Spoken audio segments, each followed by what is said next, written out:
Kami dari kelompok 5 yang beranggotakan Fresly Sangari, Dona Donsi, Nikal Pagiling, Laurencia Yosinta Valentina, dan Gloria Stefani Ratu akan mempresentasikan hasil diskusi kami dengan judul Analisis Varian, Statistika Inferensial.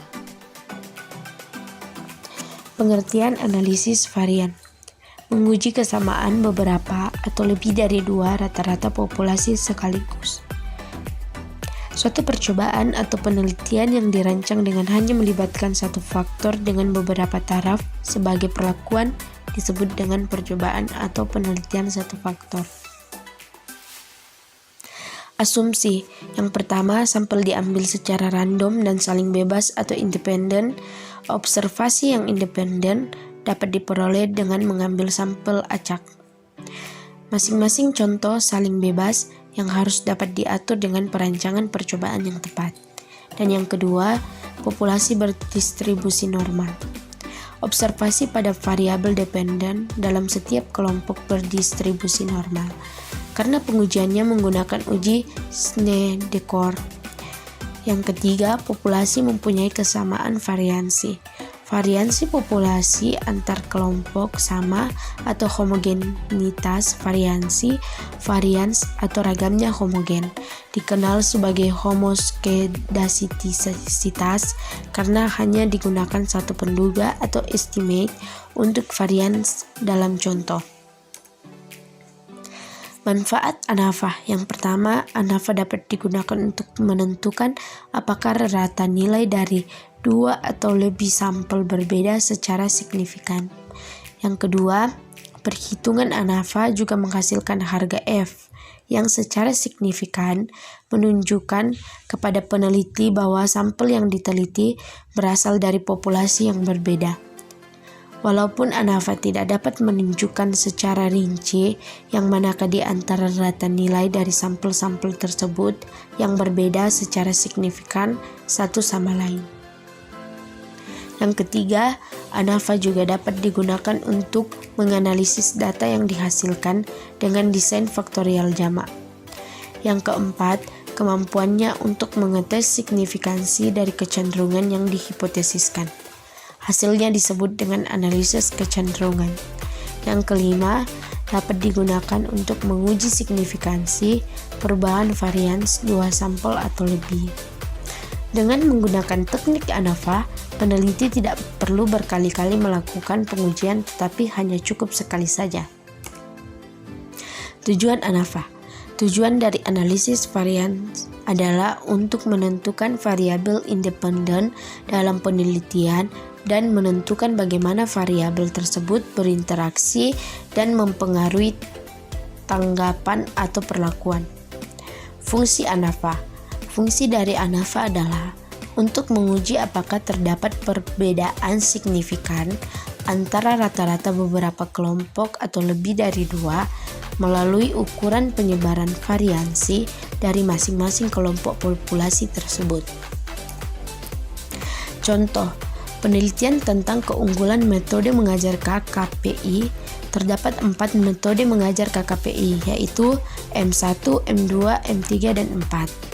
Ingin diketahui apakah keempatnya sama unggulnya atau tidak jika ditinjau dari prestasi belajar siswa. Meskipun banyak faktor yang mempengaruhi prestasi belajar siswa, namun bila peneliti hanya meneliti metode mengajar, maka faktor-faktor lain harus dikontrol. Penelitian tersebut dapat dikatakan contoh penelitian dengan satu faktor, yaitu metode mengajar yang melibatkan 4 taraf perlakuan. Penelitian tersebut dapat dianalisis menggunakan analisis varians atau faktor atau satu arah. Hipotesis uji ANAVA. H0 sama dengan semua perlakuan memberikan respon yang sama. HA adalah paling sedikit terdapat sepasang perlakuan yang rata-ratanya berbeda.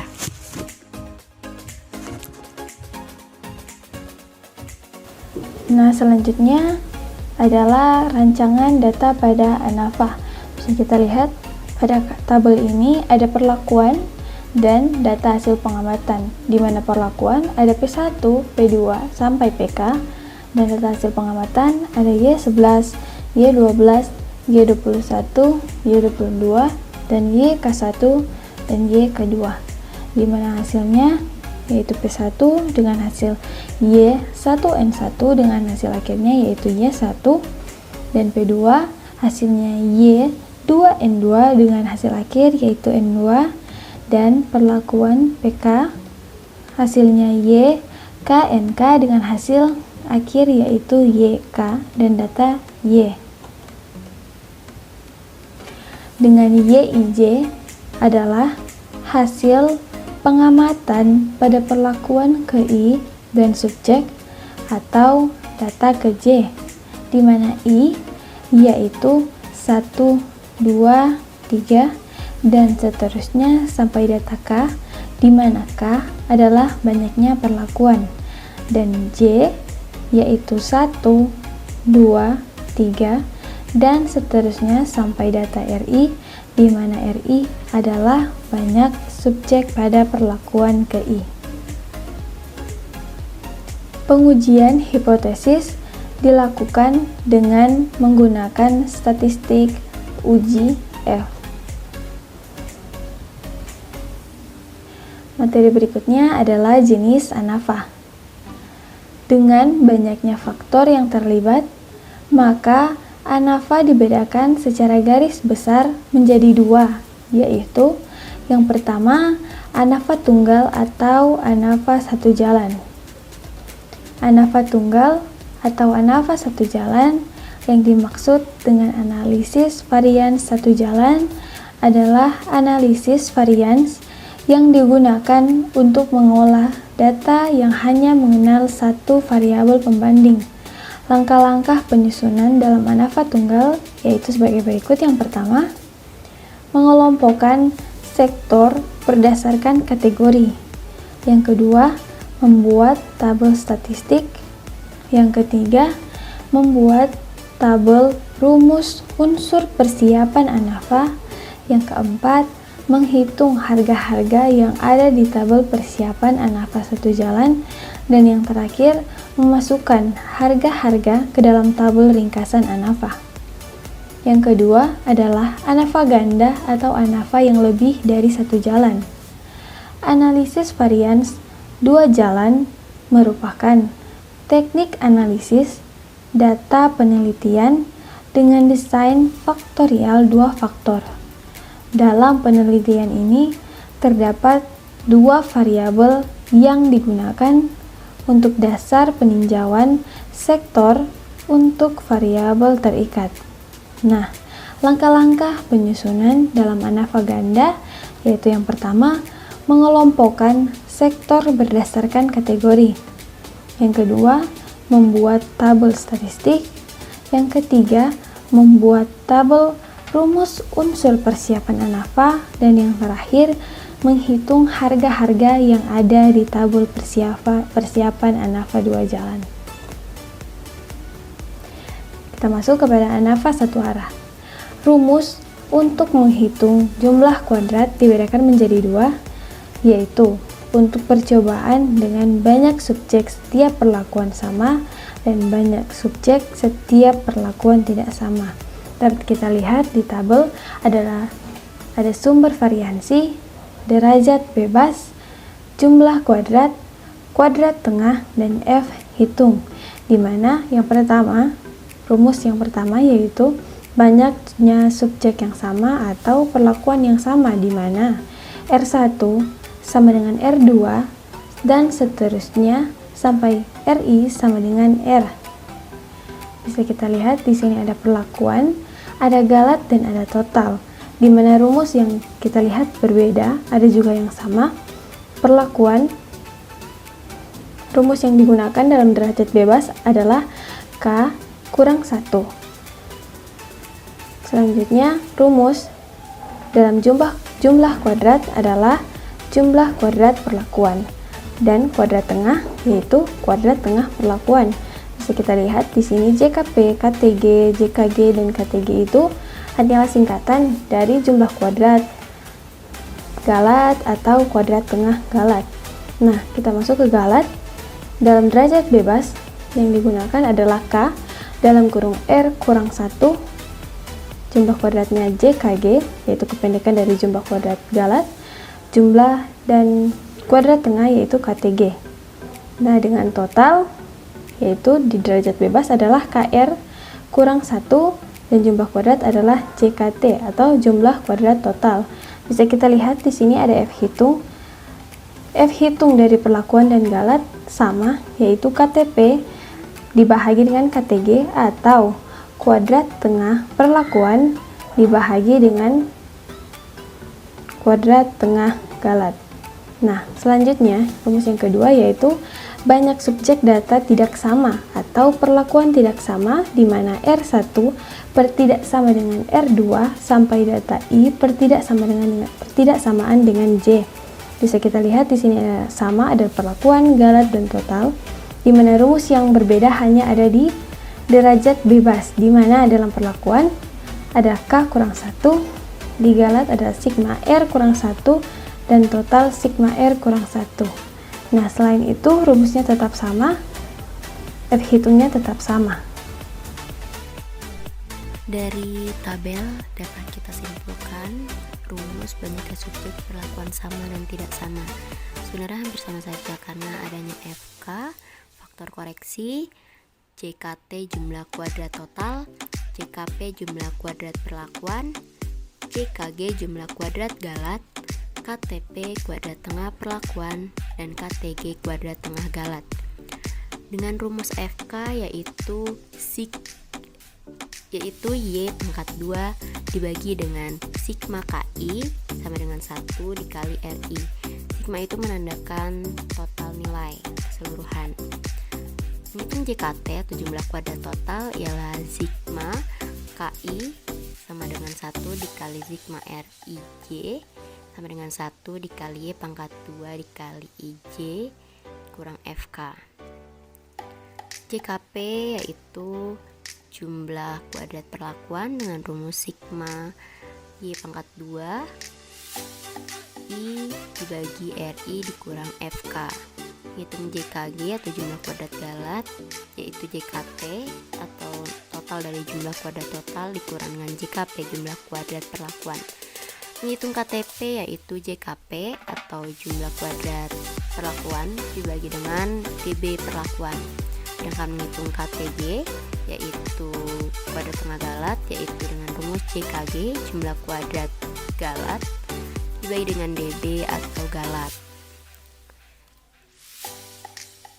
Kesimpulannya, dalam perbedaan perlakuan sama dan tidak sama yaitu ada dalam statistik uji F hitung, di mana KTP atau KTG perlakuan sama mengikuti sebaran F dengan derajat bebas pembilang DB1 sama dengan P1 sebesar K dikurang 1 sama dengan perlakuan, dan derajat bebas penyebut DB2 sama dengan V2 sebesar K dikurang dengan R1 atau si galat tersebut. Untuk percobaan yang sama dengan perlakuan yang sama.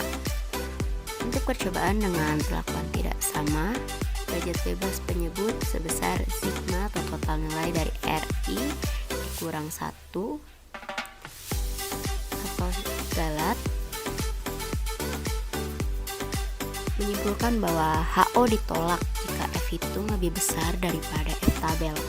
F tabel sama dengan F alfa, DB1, DB2, dan seterusnya. Salah satu contoh untuk menjelaskan soal dan penyelesaian yaitu akan saya bacakan. Suatu penelitian telah dilakukan untuk mengetahui pengaruh persentase kandungan parasetamol dalam obat penurun panas terhadap waktu yang diperlukan untuk menurunkan panas dari 39 derajat Celcius menjadi 30 derajat Celcius. Untuk ini diperlukan 25 penderita sakit panas dengan suhu 39 derajat dari usia yang hampir sama tanpa keluhan sakit yang lain. Kedua 25 pasien yang diambil secara acak tersebut dibagi menjadi 5 kelompok secara acak, dan masing-masing kelompok terdiri dari 5 orang yang diberi obat penurun panas. Persentase kandungan parasetamol tertentu. Berikut ini adalah data rentang waktu dalam jam yang diperlukan oleh para pasien tersebut sampai panas mereka turun menjadi 30 derajat Celcius. Kadar parasetamol 40%, di dalamnya ada 7, 6, 9, 4, dan 7. 50% ada 9, 7, 8, 6, dan 9. 60% ada 5, 4, 8, 6, dan 3. 75% ada 3, 5, 2, 3, dan 7. 90% ada 2, 3, 4, 1, dan 4. Data waktu penurunan panas dari 39 Celcius menjadi 37 Celcius. Analisis varian. Lakukanlah analisis terhadap data di atas sesuai maksud penelitinya, yaitu untuk mengetahui apakah rata-rata waktu yang diperlukan untuk menurunkan panas badan dari 39 Celcius menjadi 37 Celcius adalah sama untuk kelima kadar parasetamol tersebut. Gunakan alfa sama dengan 5% dalam pembuatan kesimpulan. Jawab di dalam tabel ada sumber variansi DB, JK, KT, F hitung, dan F tabelnya. Perlakuan DB-nya itu 4, galat DB-nya itu 20, dan total 24. Kita akan mencari JK, KT, F hitung, dan F tabelnya. Hitungan Y sama dengan 33 tambah 39 tambah 26 tambah 20 tambah 14 sama dengan 132. FK sama dengan dalam kurung 132 kali 2 per 5,5 sama dengan 696,96. JKT sama dengan 72 tambah 62 tambah 96 sama dengan titik-titik tambah 42 tambah 12 tambah 46 kurang 696,96 sama dengan 137,4. JKP dalam kurung 332 tambah 392 tambah 262 tambah 202 tambah 142 per 5 kurang 696,96 sama dengan 79,44. JKG sama dengan 137,4 kurang 79,44 sama dengan 57,6. KTP sama dengan 79,44 sama dengan 19,86. KTG sama dengan 57,6 bahagi 20 sama dengan 2,88. F hitung sama dengan 19,86 bahagi 2,88 sama dengan 6,8958. F tabelnya sama dengan 2,87. Hasil hitungan tersebut akan dimasukkan ke tabel sebagai berikut. Sumber variansi perlakuan. Derajat bebasnya 4, jumlah kuadratnya 79,44, kuadrat tengahnya 19,86, F hitung 6,8958, F tabel 2,87. Sumber variansi galat, derajat bebasnya 20, jumlah kuadratnya 57,6, kuadrat tengahnya 2,88, F hitungnya tidak ada, F tabel juga tidak ada. Dan sumber variansinya total, derajat bebasnya itu 24, jumlah kuadratnya 137,04, kuadrat tengahnya tidak ada, F hitung tidak ada, dan F tabel juga tidak ada. Dari tabel tersebut terlihat bahwa F hitung lebih besar dari F tabel, maka H0 ditolak. Kesimpulannya, Rata-rata waktu yang diperlukan untuk menurunkan panas badan dari 39 derajat Celcius menjadi 37 derajat Celcius tidak sama untuk kelima kadar paracetamol tersebut.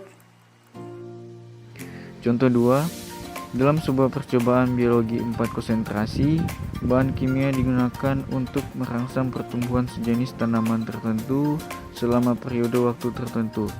Data pertumbuhan berikut. Data cm dicatat dari tanaman yang hidup.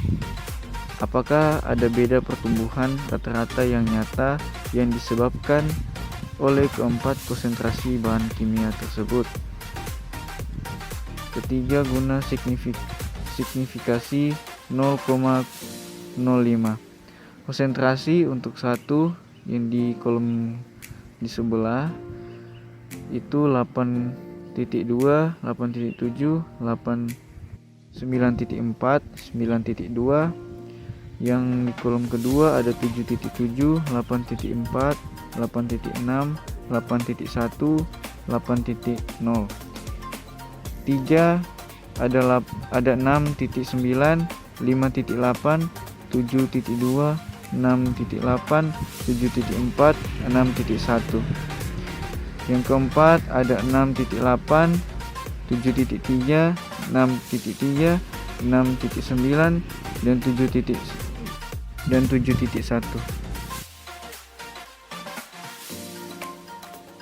Selanjutnya penyelesaian. Yang pertama di sini ada hipotesa di mana H0 yaitu μ1 sama dengan μ2 sama dengan μ3 sama dengan μ4 dan H1 yaitu ada rata-rata yang tidak sama dengan tingkat signifikansi yaitu 0,05. Karena DF1 atau derajat bebas perlakuan yaitu 3 dan DF2 atau derajat bebas galat yaitu 16, maka F adalah 3,24. Jadi daerah tolakannya yaitu H0 ditolak jika F lebih besar dari 3,24. Berikut ini data dari populasi dari kolom 1 sampai dengan 4. Di kolom pertama 8,2, 8,7, 9,4, 9,2. Totalnya 35,5. Di kolom kedua 7,7, 8,4, 8,6, 8,1, 8,0. Total 40,8. Di kolom ketiga 6,9, 5,8, 7,2, 6,8, 7,4, 6,1, total 40,2.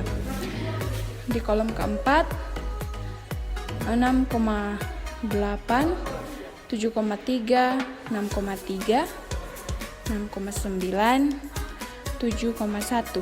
Total keseluruhan itu 150,9. Untuk mencari jumlah kuadrat total, jumlah kuadrat total sama dengan sigma K I sama dengan 1, sigma N kali I, J sama dengan I dikali X pangkat 2 IJ dikurang T pangkat 2 per N sama dengan 8,2 pangkat 2 ditambah 8,7 pangkat 2 tambah 9,4 pangkat 2 tambah 9,2 pangkat 2 tambah 7,7 pangkat 2 ditambah 8,4 pangkat 2 ditambah 8,6 pangkat 2 ditambah 8,1 pangkat 2 ditambah 8,0 pangkat 2 ditambah dengan 6,9 pangkat 2 ditambah dengan 5,8 pangkat 2 ditambah 7,2 pangkat 2 ditambah 6,8 pangkat 2 ditambah dengan 7,42 4 pangkat 2 ditambahkan lagi dengan 6,1 pangkat 2 ditambah dengan 6,8 pangkat 2 ditambah dengan 7,3 pangkat 2 ditambah dengan 6,3 pangkat 2 ditambah lagi dengan 6,9 pangkat 2 ditambah 7,1 pangkat 2 dikurangi dengan 150,9 pangkat 2 dibagi dengan 20, hasilnya itu 19,350. Penyelesaian selanjutnya yaitu jumlah kuadrat perlakuan dan jumlah kuadrat galat.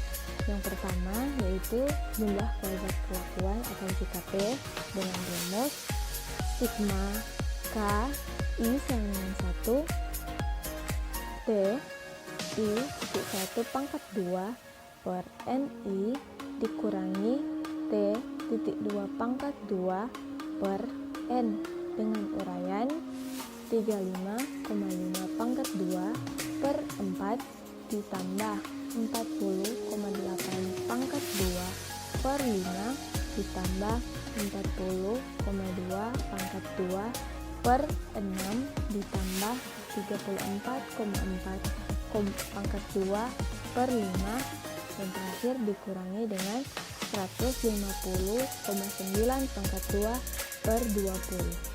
Dengan hasil akhir jumlah kuadrat perlakuan yaitu 15,462.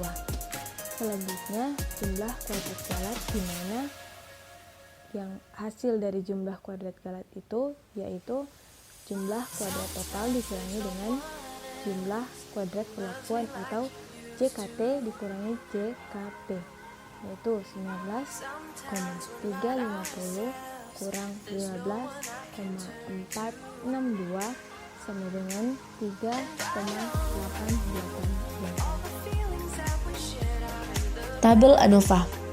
Berikut adalah tabel ANOVA. Sumber variasi perlakuan.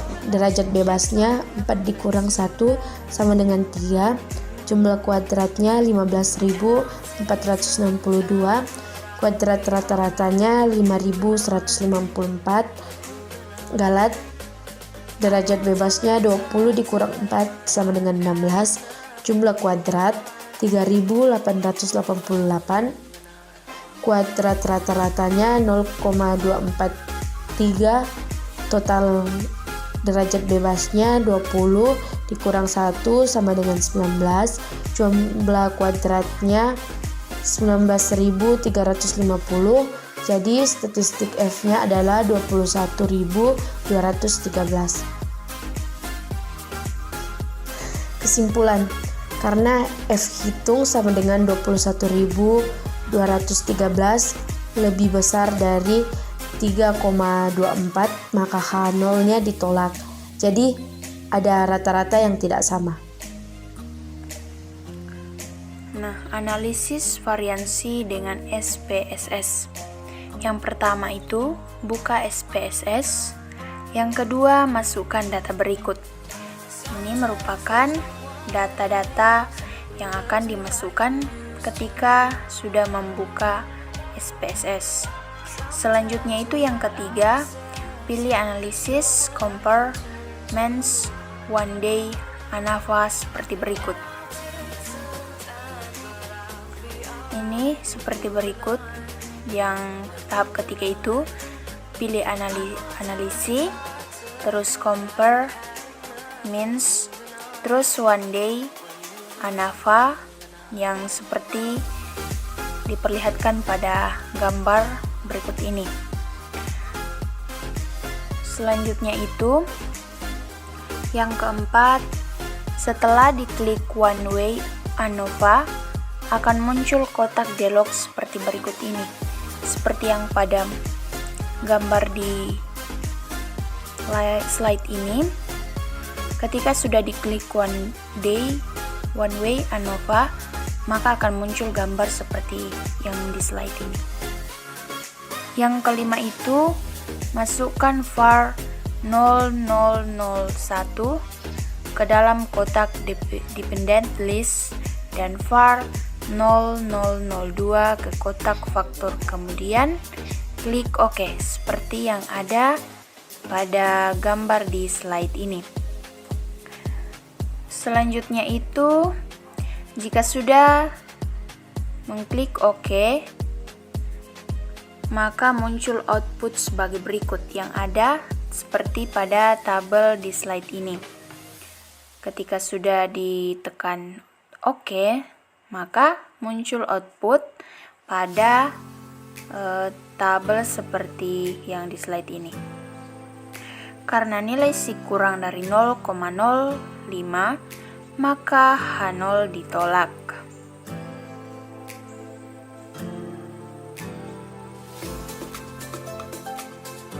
Demikianlah untuk presentasi dari kami kelompok 5 untuk materi analisis varians.